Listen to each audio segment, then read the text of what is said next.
Not all combat systems are created equal. In Bloodborne, you're fighting on the razor's edge of death, dancing back and forth with your opponent, weaving around and deflecting their attacks while whittling away at their health. In Shadow of Mordor, you're storming enemy camps and fortresses, taking out hordes of enemies with your ghostly superpowers. And in Skyrim, you're probably a stealth archer. No matter how a game's combat works, though, the goal is always the same.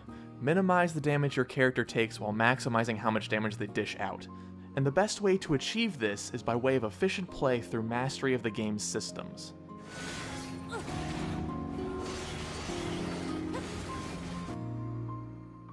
Final Fantasy XII's combat is unique.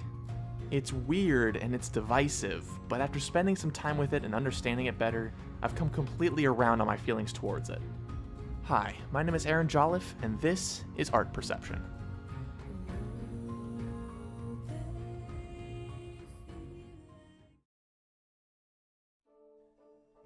Final Fantasy XII was originally released for the PlayStation 2 in 2006.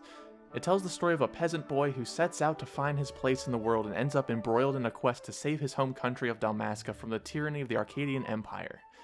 Along the way, he joins up with a larger cast of characters, including a suave sky pirate, his animalistic partner, and a princess leading a rebellion. Think Star Wars, but with more magic and rabbit ladies and less lasers and Sasquatches.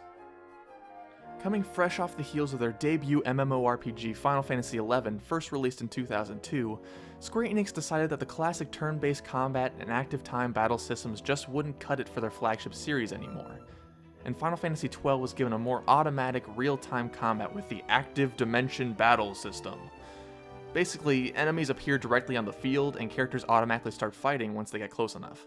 If you're familiar with any of the Xenoblade games, that's pretty much the gist of how combat works here, though without the intricacies of enemy facing and chaining together moves for increased effect.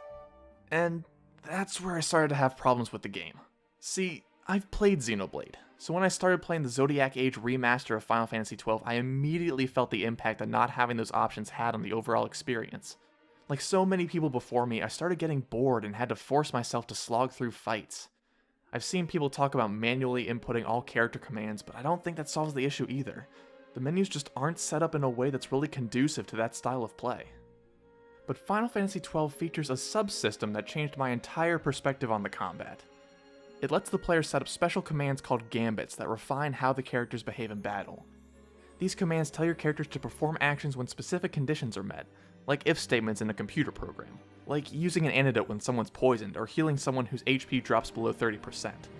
It increases the game's automation, but decreases the risk you face in trying to react to all the damage and status effects that enemies are throwing around. In an interview for the Final Fantasy XII Collector's Edition bonus DVD, battle system designer Kazutoyo Maehiro said that, since characters have no predefined limits in Final Fantasy XII, you can develop them however you like. And of course, their gambits have a similar flexibility. So if you decide that you want Vaughn to be a warrior, develop him as a warrior and give him gambits that reinforce that role, and that's what he'll be in your party. Gambits are a part of the game to reinforce the freedom and flexibility that you have to build your characters into ones you'll have fun using. And it was once I understood the purpose of these gambits, their value during gameplay, and what I could do with them that I came to a major realization. Final Fantasy XII is not a turn-based RPG or even an action RPG. It's a real-time strategy game. In another interview, director Hiroyuki Ito revealed that he drew inspiration from the NFL while designing the Gambit system. In the NFL, each play is carefully planned, with players acting based on the most likely outcome of a given situation. Gambits are a similar concept. You have an idea of what will happen and what the result will be, and the fun lies in refining that desired result. If you see how this works in the NFL, I think it becomes more and more interesting. And he's right.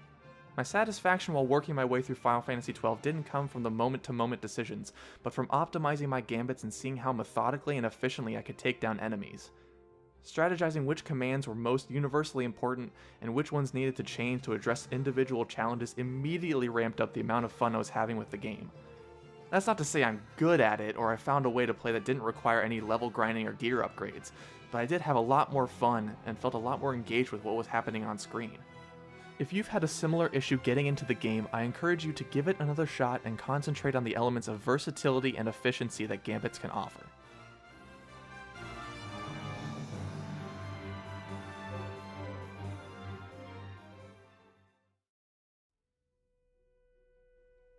Thanks for watching.